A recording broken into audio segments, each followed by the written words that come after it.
I'm sorry. There we go.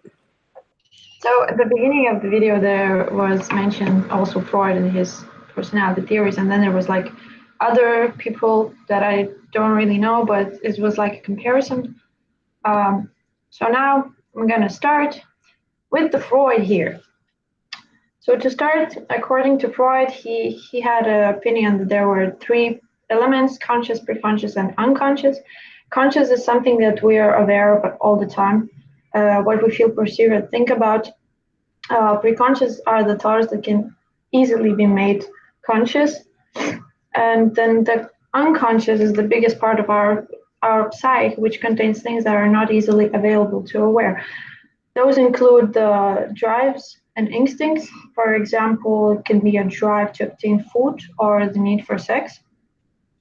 To come back to the preconscious, we can recite memories of the past, recollections of how things work, recognize people and places, and the memories that are deep in our minds can usually be recalled back without any difficulties. It also contains ideas, decisions, and experiences. And the conscious part and the preconscious part, according to Freud, are very extremely small compared to the unconscious, because unconscious is our biggest part of our psyche. So his three elements can be compared to an iceberg. So this is just to give you a visual of how actually it looks. If you look at this iceberg, you can see the id, which is totally unconscious, the superego, which is like in the middle, and the ego also in the middle of conscious and preconscious. So Freud's psychoanalytic theory of personality argues that human behavior is the result of the interaction among three components: the id, the ego, and the superego. So for the beginning, the id is a biological element, and according to the book that I had, a review of personality theories, Freud called the id a dark, inaccessible part of our personality, and a chaos, a cauldron full of seething excitations. So the id is impulsive. It's mainly our instincts. It's totally unconscious, and it's a part of our psyche that responds immediately and directly to the basic urges and needs that we have. It's usually fantasy-oriented, illogical, is very selfish, wishful. It has no, like, outside world has no effect on our id, because it doesn't change with the time or anything, just because of no interaction with the outside world. It operates on the pleasure principle, which was also like a book that Freud had, Beyond the Pleasure Principle, but I didn't have it in my reading. But this bases on the pleasure principle, which is the idea of all the impulse wishes to be satisfied like right now. So, for example, you can think of, imagine a kid who is hungry, who's like, I don't know, very, very small.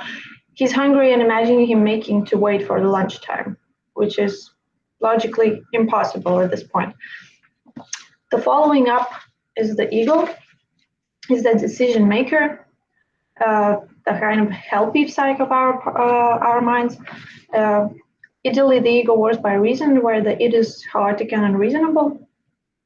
So ego is the decision-making company of personality that works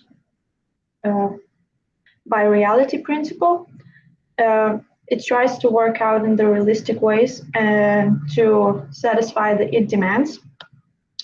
Yeah. So these are the ones that I already mentioned. It's mostly conscious. Yeah? Want to say something? No?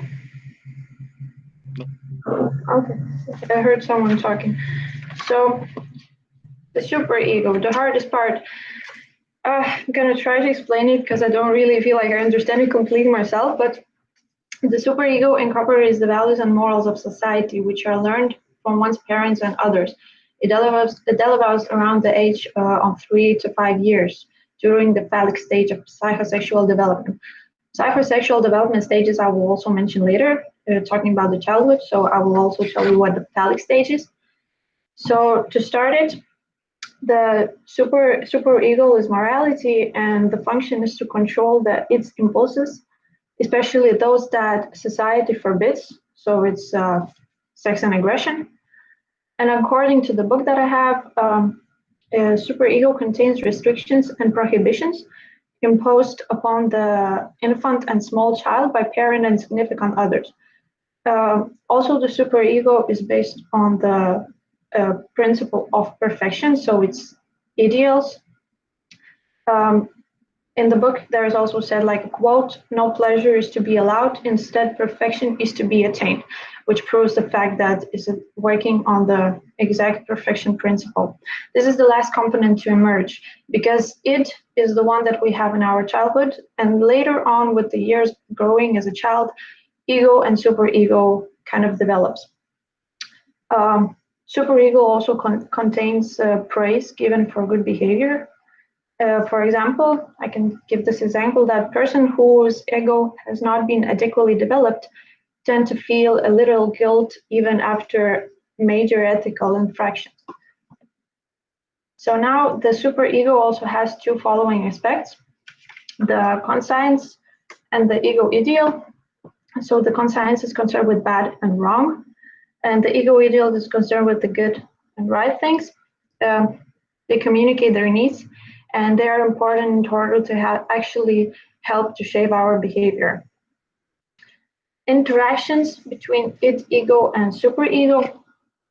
So there are catexes and the anticatesis. The catesis, as you can see from here, is the mental emotion energy to a person, object, or idea. And the anticatesis is self-love. This includes seeking out activity for the need. For example, if a person goes to the shop, they might buy a cookbook just because they feel hungry. ID does not distinguish between reality and fantasy. If it starts to act unrealistically ways, the ego can just block irrational, unacceptable actions. Now, I don't know if you guys know what the eros and the thanatos is, but I mentioned that in the id a little bit, so just gonna talk a little bit shortly. So these are the instincts. Eros is the life instinct, which is guided by pleasure principle. Eros is related to parts of human body called erogenous zones. These zones have a heightened level of sensitivity, which when stimulated can create a sexual response, such as relaxation, sexual thoughts, even orgasm. Thanatos, the death instinct. According to Freud, the goal of all life is death, and there is following the nirvana principle, symbolizes the absence of suffering and total peace that everybody will eventually find when they're dead. Freud believed that people typically channel their death instincts outwards. Aggression, for example, arises from that instinct. Now, of course, ego, id, and the superego can have conflicts. So if the ego is not able to deal with the demand of the id and the moral standards of the superego, the anxiety will arise. Anxiety acts as a signal to the ego that things are not going the way they should. So ego employs defense mechanisms to help to reduce the anxiety. Now, these are the 6 defense mechanisms. So ego has a job of balancing the needs and desires of id and the superego. Ego must protect itself from actually becoming ancient, blocking the fluid of impulses from the id and the superego and turning them into something more acceptable. So the first one is repression. Keep disturbing thoughts from becoming conscious. So for example, it can be the Oedipus complex, which I'll also mention a bit later. Aggressive thought against the different sex. For example, when a small boy actually wants the mother just for himself, or the small girl, she wants the dad just for herself. The second one is denial, blocking external events from awareness. So it can be just a person who is smoking and he will not accept the fact that smoking is actually bad for him. Projection, individuals attributing their own unacceptable thoughts to another person. So hatred, for example, is unaccepted. But if you want to actually get rid of this idea, you might start to think that the person you don't like, he doesn't like you. The displacement, satisfying an impulse with a substitute object. So the object is aggression. Frustrated, you can be frustrated from your boss, let's say at your job place, and when you go back home, the person might be just kicking a dog. Sorry, that's a very worse example, but it just shows good. Regression, movement back in psychological time when one is faced with stress. So maybe the person, when he gets stressed, he will start to suck his thumb again as he used to do when he was a kid. Sublimation, satisfying an impulse with a substitute object in a socially acceptable way. So putting aggression into something constructive, for example, can be sports. So I want you guys to ask now after this, just did you imagine the personality structure in any other way? Or this was something that you had an idea? Just want to see your opinion on this point. How did you actually imagine the structure?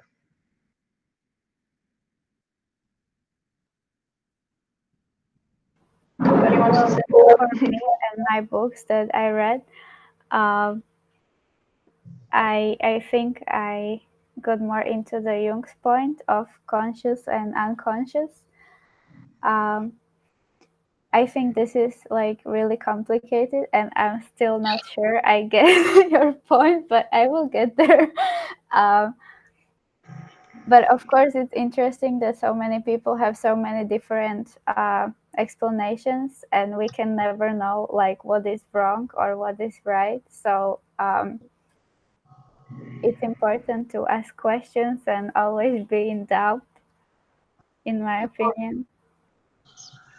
Freud is actually, even for me, like I read a lot, I'm still working on the books that I have, but I read a lot and he's pretty difficult. This is why a lot of people also don't really agree on this opinion, it's just like you, for example, now. But yeah, this is logical because you really have to think in the way that he was thinking because he was a bit different. So when I watch also the documentary about him, through the beginning of his life and then also the series that you Peter asked today. In the first episode, you can see that people didn't really accept him and his ideas. They were thinking that he's liar. And also when he started with Bohr, the guy that was working with psychoanalysis, the hypnosis, he also tried the same, but it didn't work out. So he just found his own way.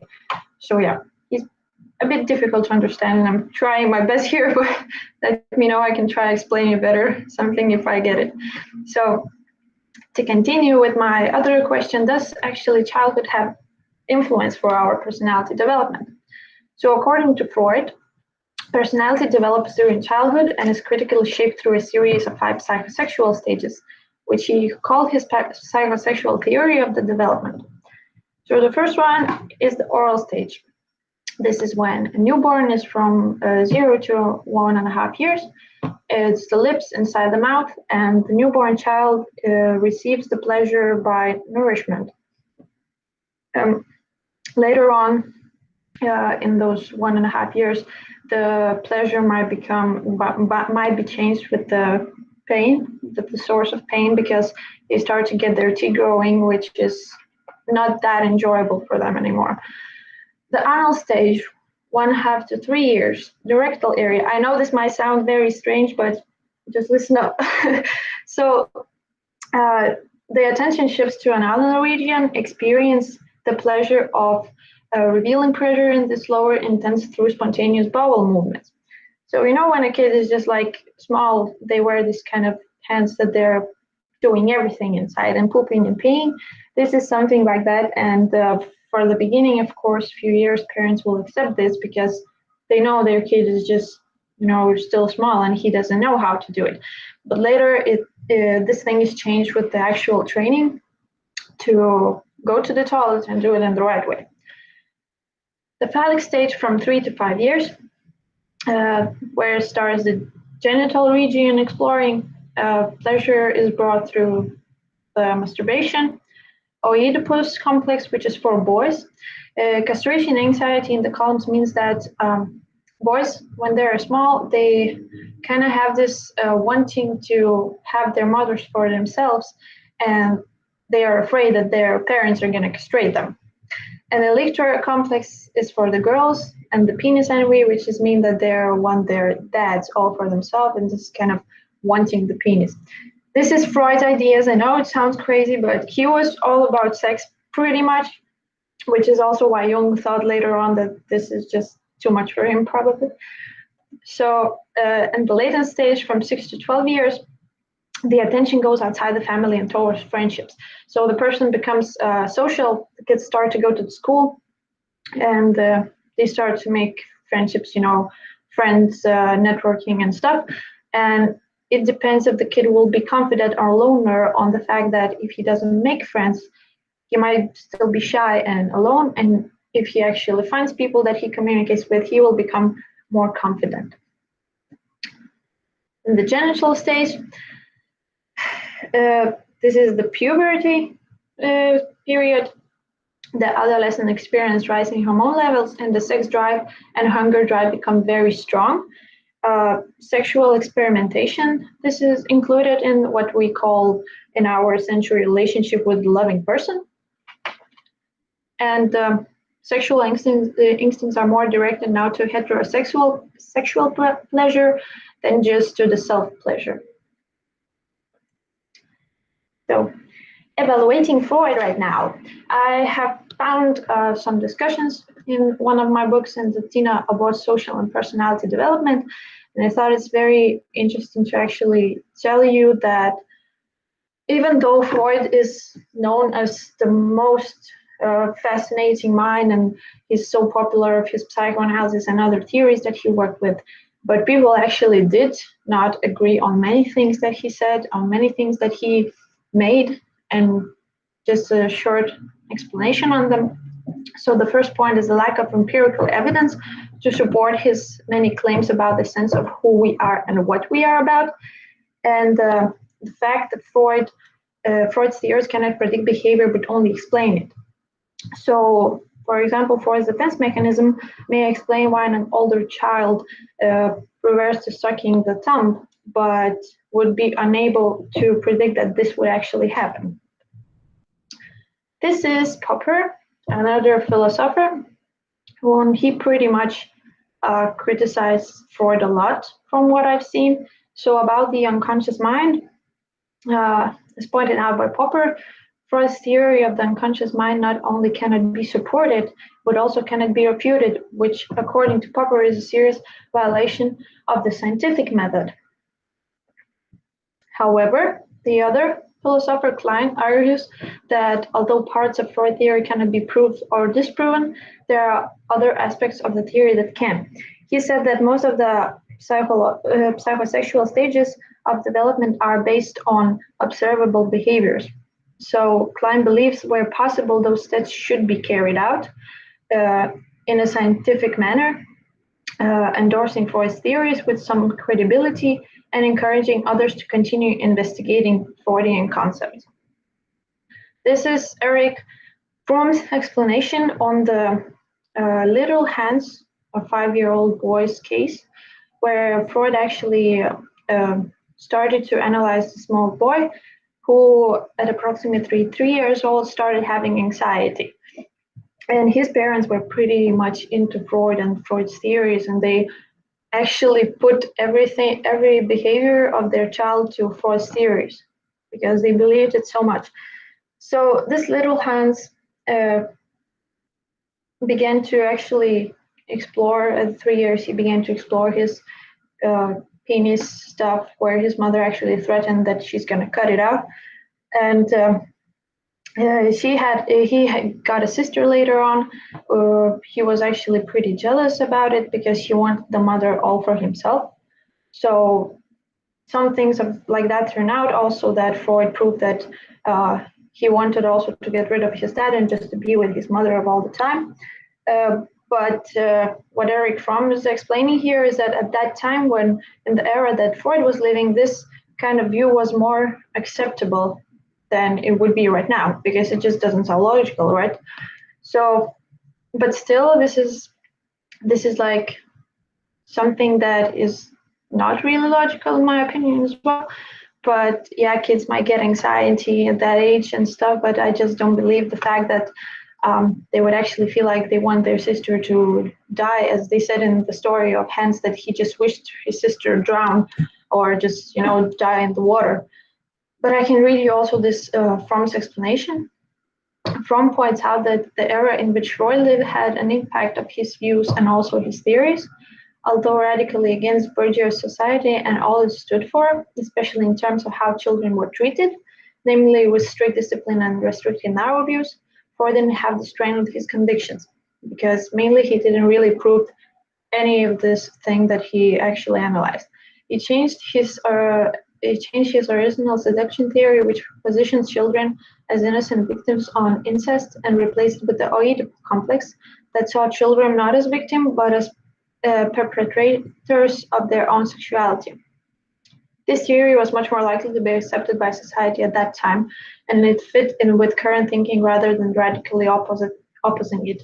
So, with the parents absolved of their incestuous fantasies, any occurrence that pointed towards that very side were reinterpreted as the child's desires and fantasies.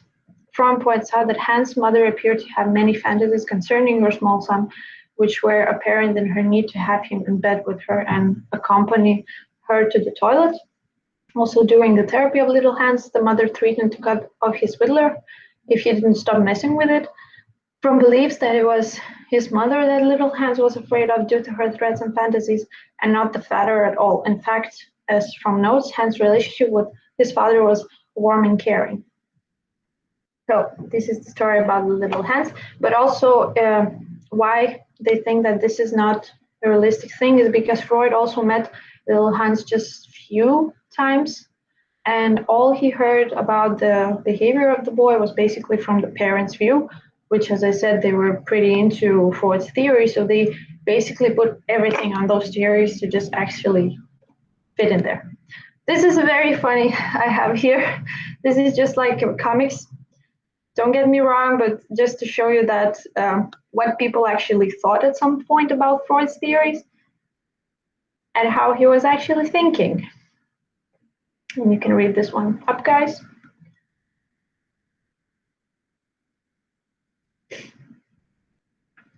Can you let me know if you read it, because I can't really see you now. So Yes, you read it. okay.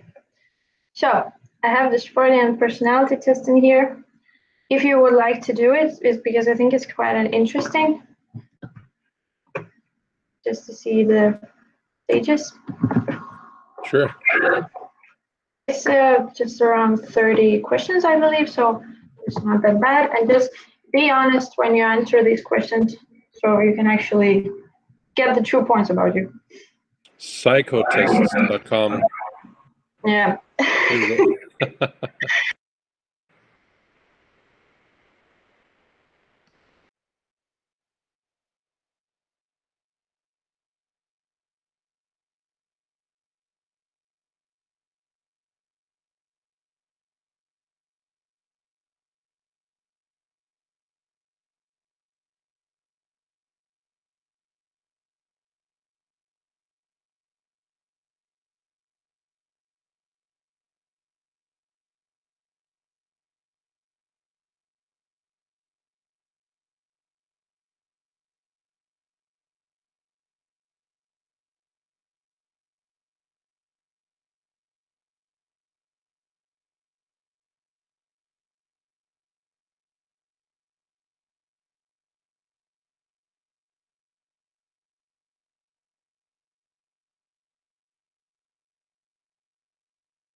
Somebody got results already? Very, very interesting. It's quite just nice. finished the test, but I haven't read it yet, the results. Yeah, just read it. It's quite interesting.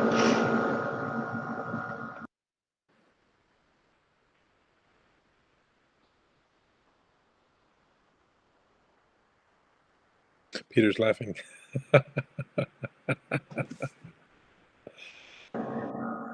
What? Peter, you probably found something pretty cool at this point.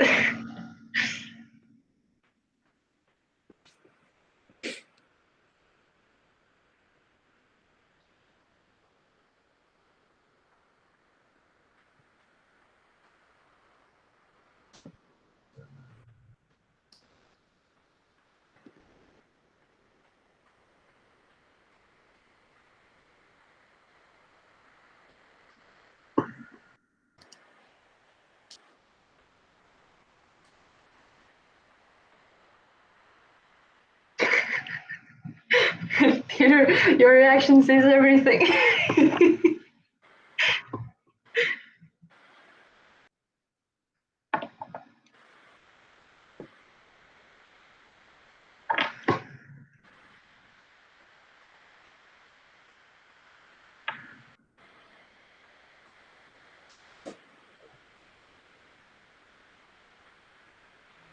I'm done reading. How is it? Pretty fine. I think it's accurate. I like the sentence that you don't do stupid things. That's so you. Nice. I'm done. Yeah. Also reading.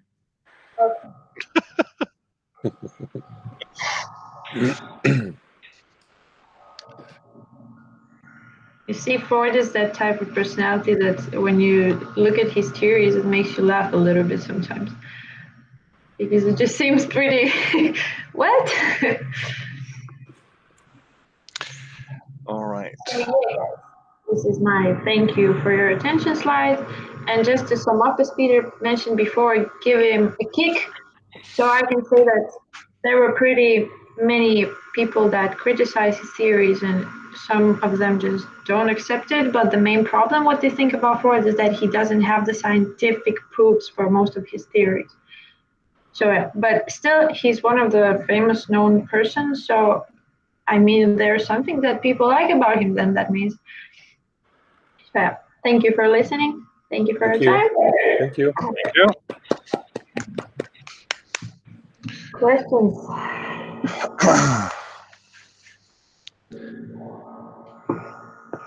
I just feel mind blown with all the This is information. also like I've been working with this, but it's just still here for me. It's quite difficult to get everything to understand. But I mean, I never had this kind of view on the personality structure, so it was pretty nice to actually see deeper right now. And I think Freud is very interesting. I really liked it, but it's philosophy, you know. And his philosophy was at some point also mind blowing. So you just need to actually understand and take some time to get it right. But do you actually like identified with the theories when you read it, or do you think that he might not be correct in some ways? When I read the theory itself and the tests, for example, that he did, you just kind of make your own discussion in your head that okay, this is at some point yes, I kind of believe it, but at some point maybe not, because you just too many things. But on the personality theory, I don't really put my discussion that much because it's quite difficult to actually understand it. Plus, I had no idea that the personality is structured in like this. I knew there was something in my mind, but I didn't know it was like the ego, the super ego, and so many things, interactions happening. So yeah. But about the childhood question, does it have influence for our actually human being? I do accept it, and I do believe in the stages that he put there because it makes very much logic when you look at the years and how the kid is actually developing. So on that point, I kind of agree.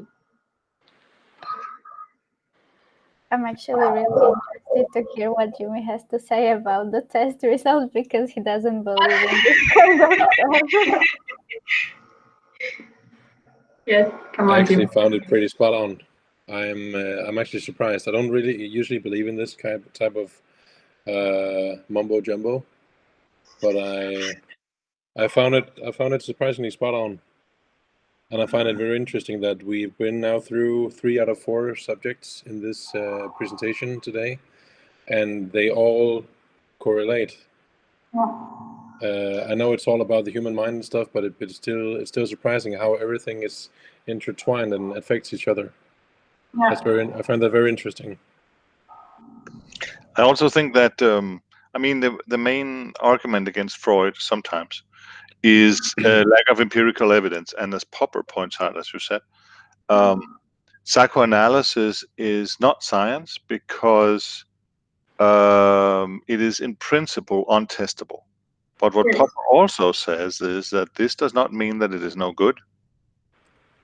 He just say that it doesn't live up to the standards of empirical science that he sets, at least. And I think Klein is right in terms of that there are some things that you can test, but perhaps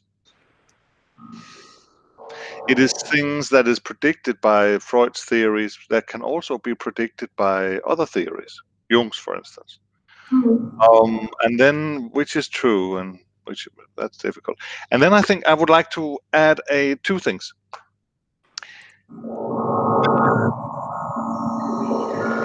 Whoa. If What? Freud is right about the superego, he tries to examine the pleasure principle in terms of our basic childhood development. We developed according to pleasure and maximizing pleasure. And this is exactly what the superego do not want us to admit. And therefore, when we meet Freud's theory, we would have sometimes feel a little embarrassed, perhaps, because we say, I'm not all about sex. And he would say, yeah, of course you say that, because everybody would expect you to say, you're not a sexual monster, but we are sexual monsters. That's what we call biological beings. It's about reproduction and survival. And I think that's cool about Freud, that he actually tries to go beyond these ethical, common sense concerns and go directly to what sometimes is hard to admit. The question is then if it's true or not. I don't know. But I feel sometimes that some of the criticism against Freud about this sexuality is because people are scared about their own sexuality, mainly. But I do agree on this really much, because when you look at those stages of the development, you can literally put yourself in there, and you can actually see, was it like this or not? And yes, of course, we were kids, we were interested in whatever we have in our bodies, and we explore and try it out and different things. So I pretty much, on that theory, I do agree that Freud was all about sex, basically, but I think that he was right at this point. Your mic is off, Peter. I have one more thing I would like to ask you. Normally, when we have the superego and the ego and the id, the ego is very often said to be the seat of consciousness. This is where consciousness is. That's what we're conscious about. But you say, I remember, that it's not all conscious. I can just it's like the ego is actually something that you can, from the pre-conscious, you can easily make it conscious, because this is what, like, for example, your memories, those can be waking up, and the drives, not the drives, but the memories that you wake up, they're like easily done. But because the id is like totally unconscious, but the ego is kind of working together with the id at this point. So all right, it's just because if that's the case, I'm not talking about what is true. I'm talking about if Freud really thinks so. Would that be the case with the id and the superego? That there are some of it that are actually conscious, but most of it is subconscious and can be made conscious if we want to, or what? Yeah. Okay. Because if that's true, then the ego would not be the seat of consciousness. So in what sense would it be the self? Yeah. I actually have to read up that a little bit deeper because some of the books are explaining it a little bit differently at some point. Yeah. So you just need to find the right point at this case. But This is perhaps Freud changed his opinion on this because it's a difficult question, has been discussed a lot. I mean, yeah. Also, his last book, The Id and the Ego, he's just talking just about the id and the ego there. So the superego is just something that came out a bit later. So that's why I think those discussions also are changing a little bit. Oh yeah, could be. By the way, the Thanatos. In the book you mentioned, it said it's a death instinct, but Freud refers to it as a death wish. Yeah, but also I found a quote on him that what he said is like, the goal of life is all the death. Yeah. So, yeah. We want to die, but the point is, we want to die on our own conditions. That means we don't want anybody else to kill us. We want to finish and complete our lives in a certain way, and that's sort of.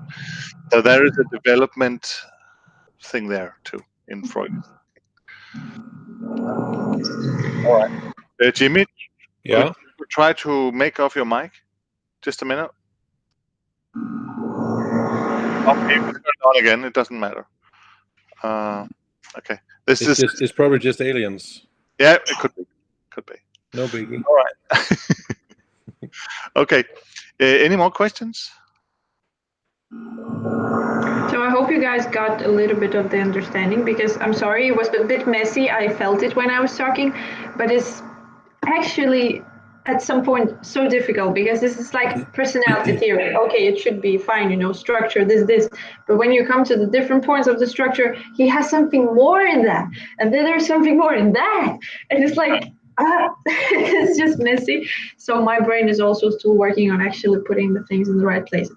So I'm sorry if it was messy, but yeah. Also, you mentioned this example, the story with Hans, which is an example. That was cute.